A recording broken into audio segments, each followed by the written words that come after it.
Hello students, welcome to my YouTube channel in maths PYQ। बच्चों, आज हम last video में मैंने पार्ट 3 बनाया था, उसके आगे का डिस्कस करेंगे पार्ट 4, जिसमें हम लोग सेक्शन ए का डिस्कशन कर रहे थे। इसमें क्वेश्चन नंबर 16 से क्वेश्चन नंबर 20 आज हम लोग फिनिश करेंगे। तो बच्चों, आज हम क्वेश्चन नंबर 16 को स्टार्ट करते हैं। क्वेश्चन 16 बच्चों यहाँ पे क्या कह रहा है कि 2 dice are rolled together, the probability of getting sum numbers on the 2 dice as 2, 3 और 5। तो बच्चों 2 डाइस को यहाँ पर रोल किया जा रहा है।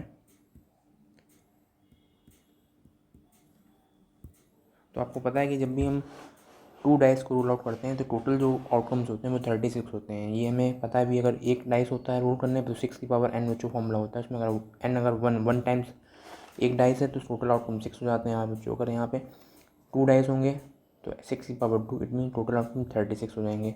तो 36 में हमारे टोटल आउटकम्स क्या बनेंगे बच्चों, ये आपको याद रखना है। 1,1 1,2 यहाँ से क्वेश्चन कुछ भी बन सकता है।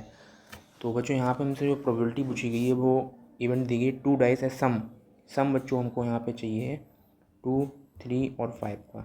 तो इसमें हमें बच्चों जो फेवरेबल आउटकम पूछा गया है 1,1 सम करने पे 2 आ जाएगा यहाँ पे, आपको दिख रहा है। बाकी 1,2 सम करने पे 3 आएगा, एंड 2,1 ये भी 3 हो जाएगा, एंड 4,1 एंड 1,4। बाकी एक बचा 2,3 एंड 3,2। टोटल हमारे जो फेवरेबल आउटकम हो जाएंगे बच्चों यहाँ पे, फेवरेबल आउटकम वो 7 हो जाएंगे यहाँ पे। तो प्रोबेबिलिटी जो हो जाएगी बच्चों यहाँ पे 7/36। ये बच्चों हमारा आंसर हो जाएगा ऑप्शन नंबर ए। ठीक है बच्चों, नेक्स्ट क्वेश्चन डिस्कस कर लेते हैं। The centre of a circle is 2,0 if one end of a diameter is at 6,0 then the other end is. तो बच्चों हमको पता है कि सर्किल का अगर सेंटर दिया जाए, सेंटर से कोई लाइन पास होती है वो डायमीटर होता है। डायमीटर का एक एंड पॉइंट हमें दिया गया है। अगर दूसरा एंड पॉइंट को बच्चों यहाँ पे अगर x, y मान लें यहाँ पे, तो आपको पता है बच्चों ये यहाँ पे ये मैंने एक पॉइंट ए मैं दिया, इसको b बोल दे रहा हूँ। यहाँ पे सेंटर हमारा बच्चों o है। तो यहाँ पे जो ए भी बच्चों का डायमीटर है यहाँ पे, तो o बच्चों हमारा मिड पॉइंट हो जाएगा। o is mid point. तो हम यहाँ पे बच्चों मिड पॉइंट का फॉर्मूला लगा सकते हैं। मिड पॉइंट o यानी कि मिड पॉइंट हमारा 2,0 इक्वल टू 6 + x/2, 0 + y/2। तो 2,0 इक्वल टू बच्चों क्या हो जाएगा यहाँ पे 6 + x/2, y/2। इसको बच्चों कंपेयर कर लेते हैं यहाँ पे। तो 2 equal to 6 + x/2 and 0 equal to y/2। बच्चों यहाँ से y की वैल्यू तो 0 आ जाएगी हमारे पास, और 2 2 जा 4 इक्वल टू 6 + x। तो यहाँ से बच्चों x की वैल्यू आ जाएगी 4 - 6, इसमें x की वैल्यू हो जाएगी -2।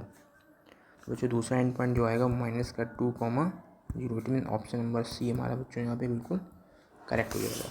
नेक्स्ट क्वेश्चन बच्चों हम लोग आगे देख लेते हैं। क्वेश्चन नंबर 18 क्या कह रहा है, in the given figure graphs of 2 linear equations are shown, the pair of the linear equation is. बच्चों यहाँ पे ग्राफ हमें दिख रहा है, तो इसमें हमसे यहाँ पे बोला गया है कि सिस्टम कैसा होगा। 2 लाइन्स बच्चों दिख रही हैं जो कहीं ना कहीं आपस में इंटरसेक्ट नहीं है। तो हमको पता है कि जब भी 2 लाइन्स अगर पैरेलल होती हैं तो जब पैरेलल होंगी तो बच्चों वहाँ पे नो सोल्यूशन होता है और सिस्टम हमारा इनकंसिस्टेंट हो जाता है। इनकंसिस्टेंट, नो सोल्यूशन पे। जैसा ही लाइन दिख रहा है ये लाइन कहीं भी इंटरसेक्ट नहीं कर रही है।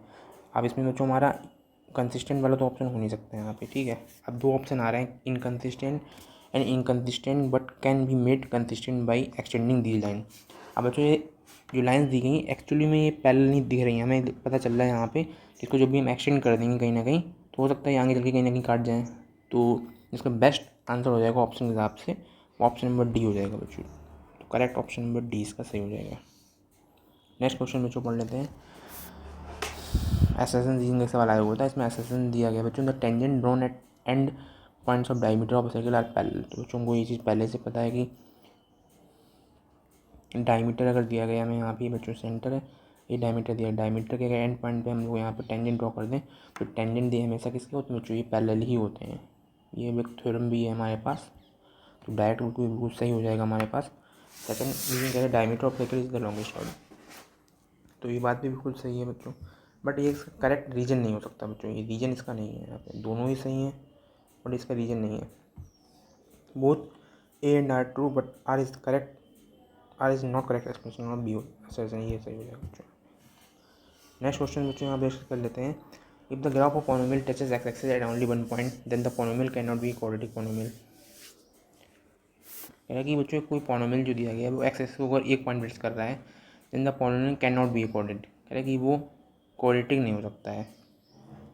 तो ये बच्चों हमारा जो असर्शन आ रहा है ये कहीं ना कहीं गलत दिया गया है, क्योंकि हमें पता है कि एटमोस्ट जो होते हैं बच्चों क्वाड्रेटिक इक्वेशन अगर हमें दी गई है a x square plus b x plus c equal to zero, तो उसमें जो ज़्यादा से ज़्यादा जो जीरो हो सकते हैं ज़्यादा से ज़्यादा वो बच्चों दो होते हैं हमारे पास। अभी सिंगल टच भी ऐसा कर सकता था, बट यहाँ बोला गया polynomial can not be quadratic, तो अगर वो सिंगल टच कर रहा तो एक जीरो हो सकता है। इट मीन्स ये ऑप्शन हमारा क्या हो जाएगा बच्चों, गलत हो जाएगा। A polynomial of degree n can have at most n zero, हाँ ये बिल्कुल सही दिया गया है। तो आर बच्चों यहाँ पे बिल्कुल करेक्ट दिया गया है। तो जो हमारा ऑप्शन इसमें सही हो जाएगा A is false but R is true, इसका करेक्ट आंसर हो जाएगा। ठीक है बच्चों, तो मिलते हैं बच्चों हम लोग नेक्स्ट, इसका जो पार्ट आएगा वो सेक्शन बी पे बनेगा, जो थ्योरी वाला, थ्योरी बेस्ड सवाल होंगे, एमसीक्यू बेस्ड उसमें नहीं करेंगे हम लोग। बच्चों को ये वीडियो अच्छा लगा हो तो उसको लाइक कमेंट एंड शेयर और जरूर कीजिएगा। ओके बच्चों, हम लोग नेक्स्ट क्वेश्चन में नेक्स्ट वीडियो में अगले इसका पार्ट का डिस्कशन करेंगे। Okay, thank you.